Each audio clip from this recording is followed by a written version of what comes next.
world without trees on the ground, without the singing of birds, and also without familiar mammals. The atmosphere was far different from today, but the ocean was a garden bursting with life. We are in the Cambrian period, from 541 to 485 million years ago. A historical stage that scientists call the Cambrian explosion. An unprecedented event of biodiversity explosion, where most of today's major animal phyla began to appear. This is an ocean teeming with creatures that, at first glance, you might hardly recognize as animals. They resemble the bizarre dreams of a mad biologist, yet are vivid proof of nature's ceaseless experiments. If there is a creature worthy of being called the king of the Cambrian Ocean, it is Anomalocaris. Strange shrimp. Forget modern sharks or killer whales. Anomalocaris was the most fearsome predator of its time, with a colossal size of up to nearly 1 meter. A true monster in a world where most other creatures were tiny. Anomalocaris had 2 large compound eyes on flexible eye stalks, allowing it to scan all directions in search of prey. Its mouth was unlike any you've ever seen. A circular structure with overlapping sharp armored plates that could crush the hard shells of prey like trilobites. Most impressive were the 2 large, symmetrical, spiny fins protruding from the front of its head. They were not legs, nor swimming fins, but appendages that Anomalocaris used to grasp and bring prey to its mouth. It moved by undulating its body and side fins, gliding through the ancient seawater to hunt slower prey. If Anomalocaris was a terror, then Otabinia was a mysterious puzzle.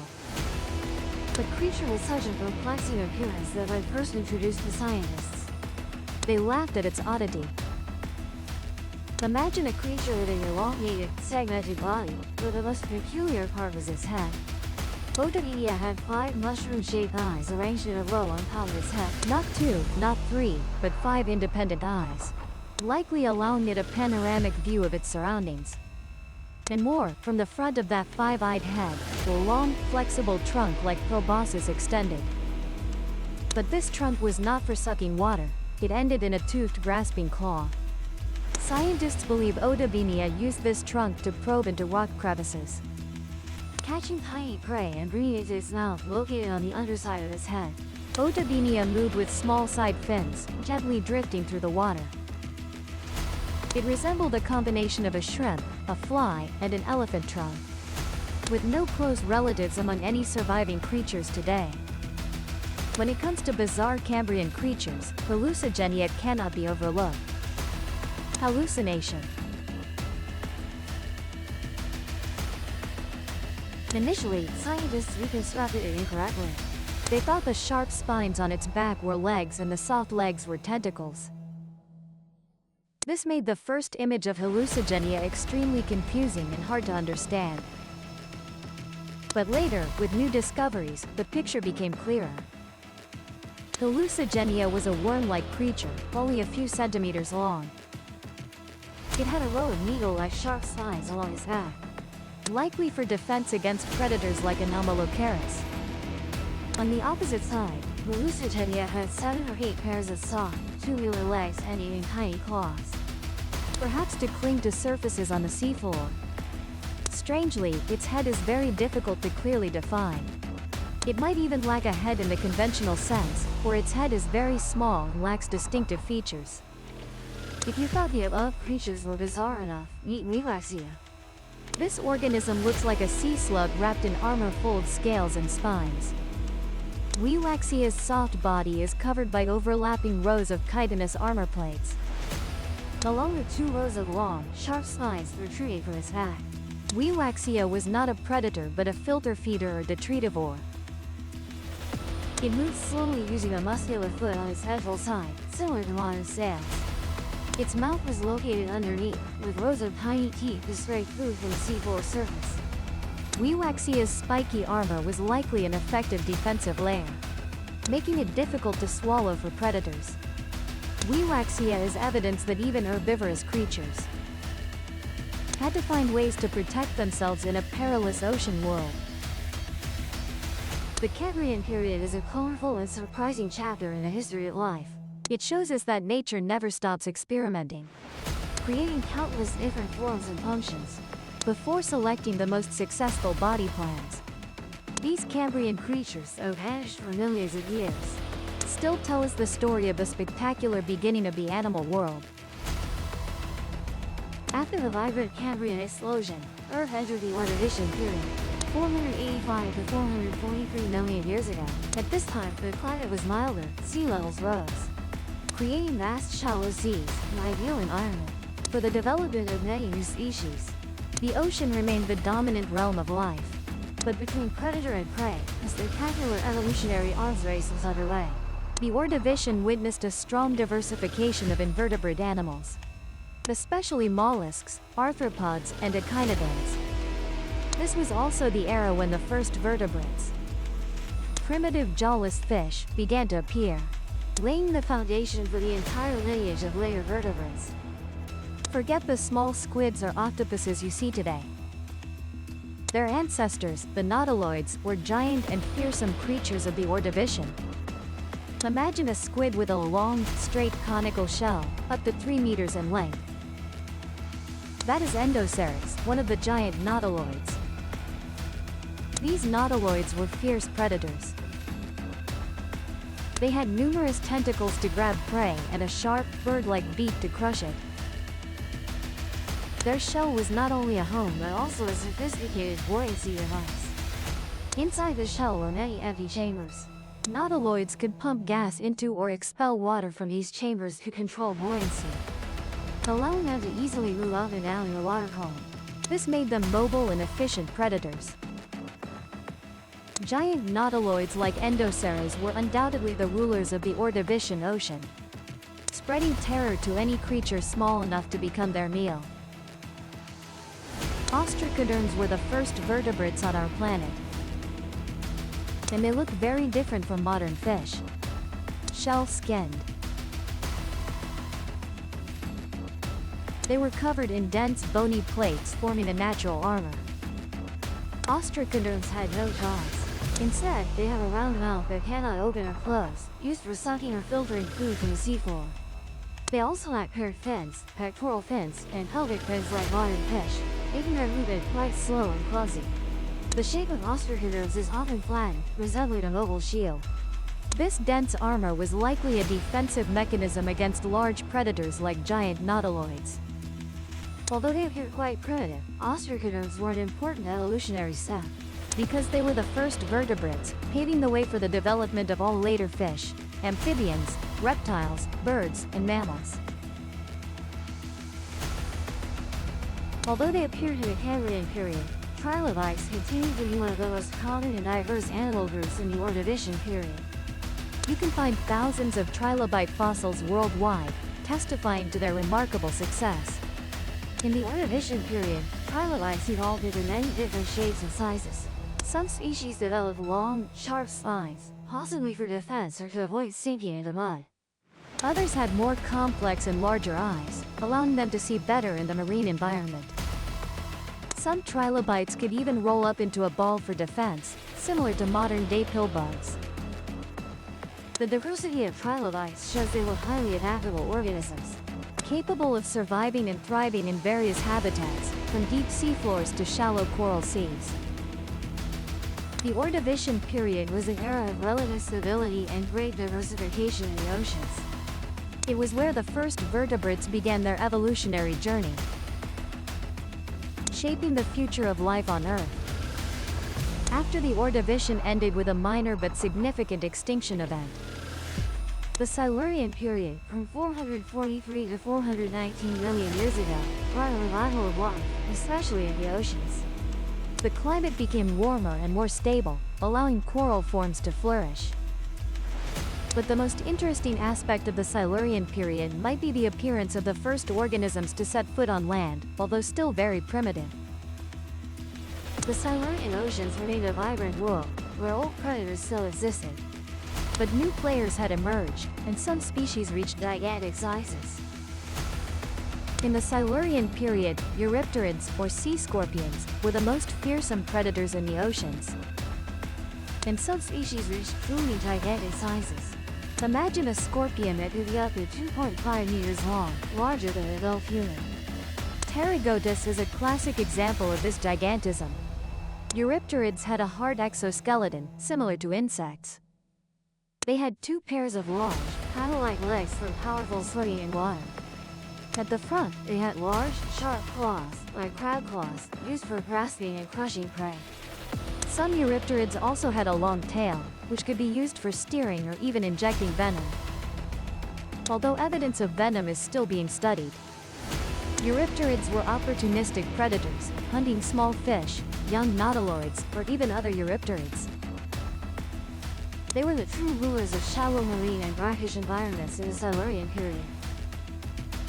While the oceans remained the main stage, a silent but great revolution was taking place on land.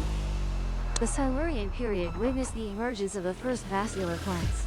These plants did not have roots, leaves, or flowers as we know them today. They were just small, branching stems growing upright from the ground. For example, Cooksonia, one of the earliest known land plants. They were only a few centimeters tall, with slender stems and small structures at the tips where spores were produced for reproduction. Although they looked very simple, the appearance of land plants was a monumental turning point. They began to change the atmosphere by releasing oxygen, creating new habitats on land and laying the foundation for the development of later terrestrial ecosystems. The Silurian period was an important transitional phase from a completely underwater world to a world where life began to expand onto land. The giant sea scorpions remained fearsome predators. But the tiny sprouts on land heralded a completely new future for our blue planet. After the Silurian period, Earth entered the Devonian period, from 419 to 359 million years ago. A phase scientists call the Age of Fishes. True to its name, this was an era when fish experienced an explosion in diversity and morphology. They dominated every nook and cranny of both the ocean and freshwater environments. However, Devonian fish were not only the familiar fish we know. They also included giant predators, bizarre armored fish, and lobe-finned fish, which are the ancestors of all four-limbed animals, including humans. If you think the great white shark is scary, try imagining Dunkleosteus. This is a placoderm, an ancient group of fish with heavy bony armor covering the head and thorax. Dunkleosteus was the lord of the Devonian oceans, a giant predator that could reach lengths of up to 10 meters, equivalent to a bus. The most remarkable thing about Dunkleosteus is not its teeth. In fact, it did not have teeth in a conventional sense. Instead, its jaws were composed of sharp bony plates that self-sharpened each time it closed its mouth. These plates formed an extremely powerful jaw, capable of generating a bite force of up to 1,125 kilograms per square centimeter, stronger than any vertebrate ever studied, including Tyrannosaurus rex. Dunkleosteus could open and close its jaws extremely quickly, creating a powerful suction force to draw prey at its. It was an armored eating machine, unstoppable in the Devonian Ocean. While giant armored fish ruled the ocean, another important evolutionary event was taking place in shallow, swampy waters and coastal marshes. That was the emergence of Tiktaalik, an iconic transitional fossil, showing how fish began developing traits that allowed them to live on land. Tiktaalik was not entirely a fish, nor entirely a four-legged animal. It had a fish-like body, with scales and fins. However, its fins had a bone structure similar to primitive arms and legs, including bones corresponding to the shoulder, upper arm, forearm, and even wrist bones and primitive fingers. This allowed Tiktaalik to support its body weight and push itself up in shallow water or even crawl briefly on wet ground. Furthermore, Tiktaalik had a flexible neck with joints, unlike fish and more like four-limbed animals. This allowed it to lift its head to look around when on land or in shallow water, an ability that fish lack. It also had a flatter skull and nostrils positioned on top of its head, suggesting an ability to breathe air. Tiktaalik is not the direct ancestor of all of us, but it is an excellent example of an organism in transition.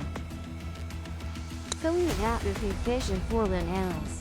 It is vivid evidence of how life adapted to leave the aquatic environment and conquer the land, opening a new chapter in evolutionary history.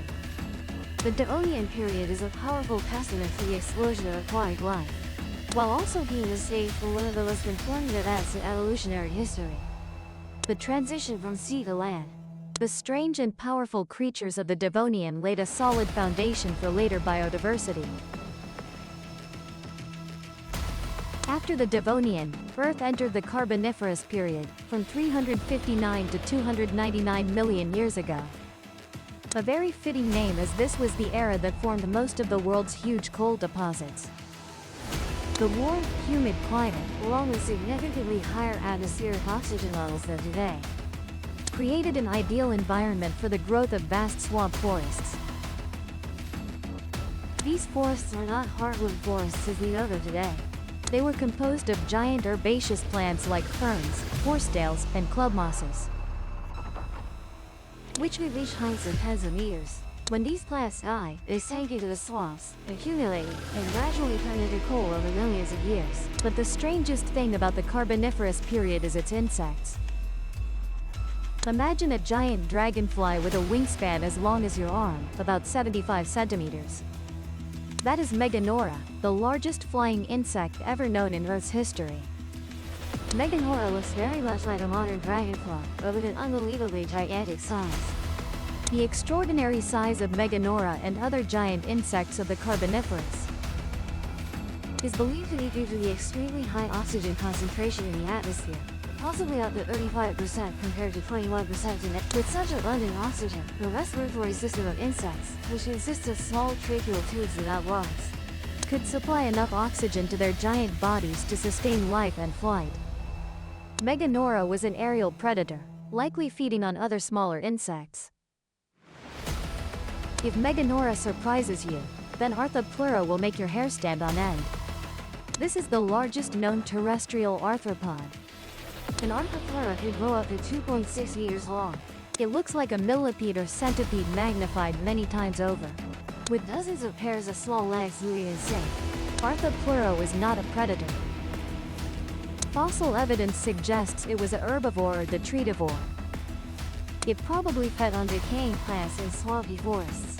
Although not a fierce predator, the giant size of Arthropods would certainly have been an impressive or frightening sight if you happened to encounter it in a Carboniferous forest. Like Meganora, the giant size of Arthropods is also thought to be due to high atmospheric oxygen levels. The Carboniferous period was not only the age of giant insects, it was also the era when the first reptiles evolved. One of the earliest and most famous reptiles is Hylonomus. This small reptile was about 20 centimeters long, resembling a modern lizard. The most important thing about Hylonomus and other primitive reptiles is their ability to lay hard-shelled eggs on land. This is completely different from amphibians, which need to lay eggs in water or moist environments to prevent them from drying out. This ability allows reptiles to completely break free from the aquatic environment, enabling them to conquer drier environments on land and become the first truly water-independent terrestrial vertebrates. This event was a crucial evolutionary step, paving the way to the diversification of reptiles, including later dinosaurs.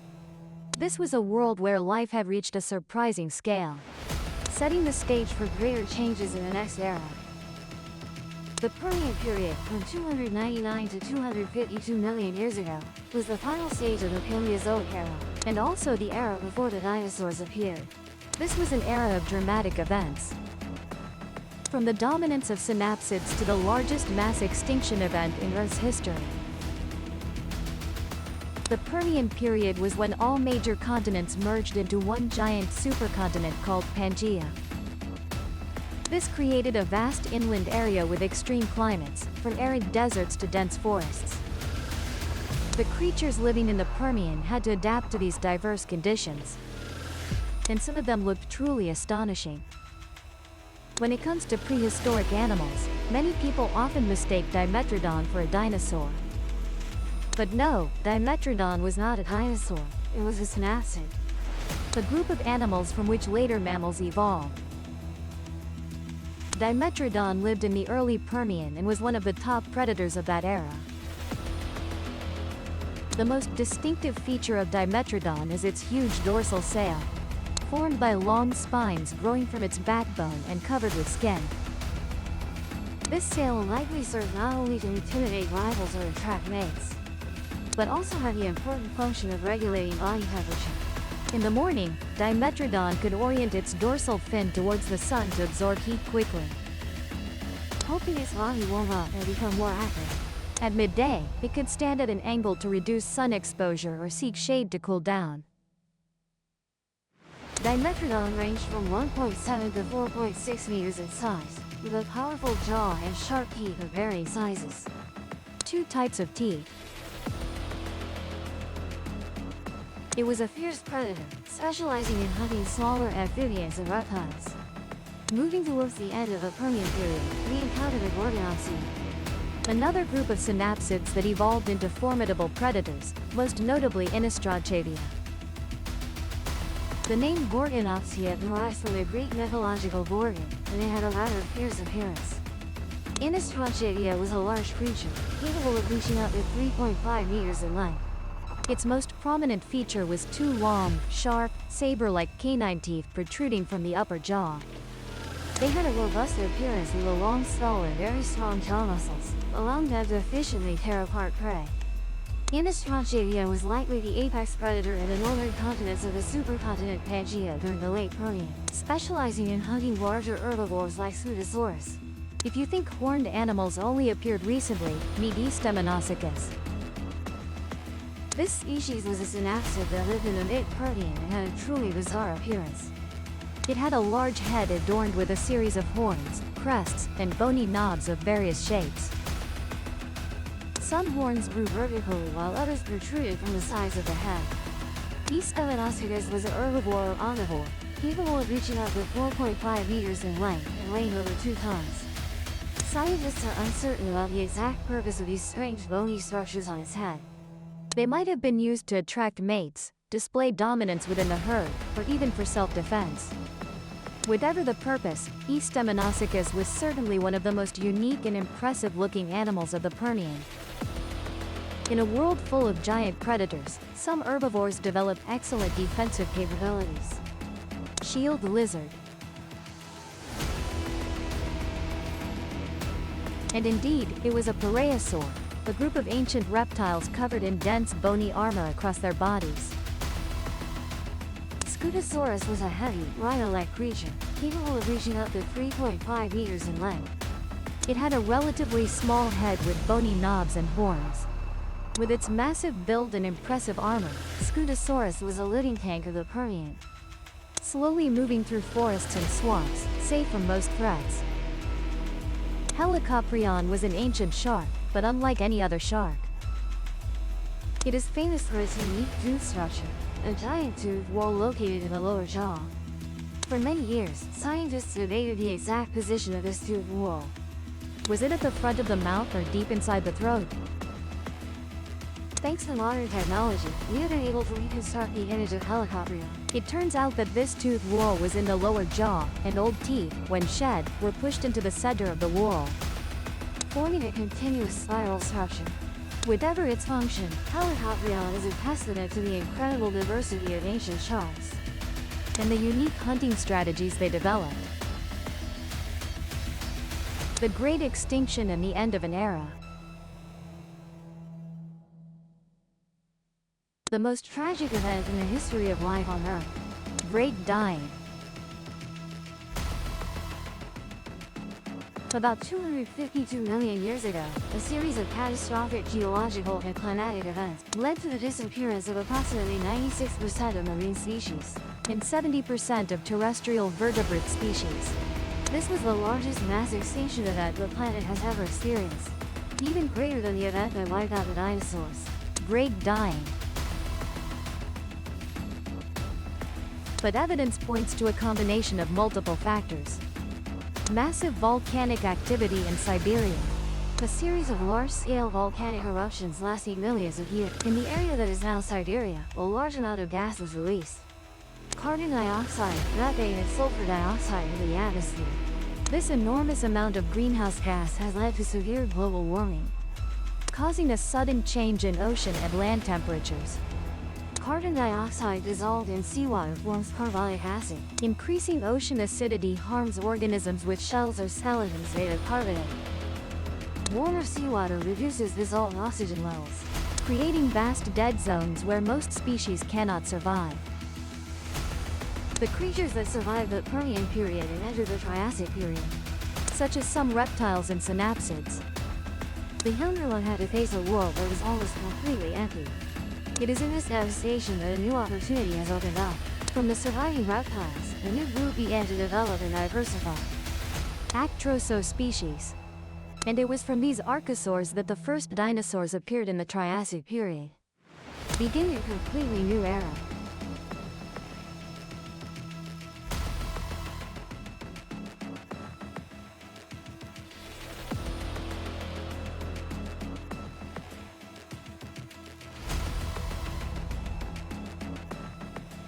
Please subscribe to the Hidden_Realms channel to watch the latest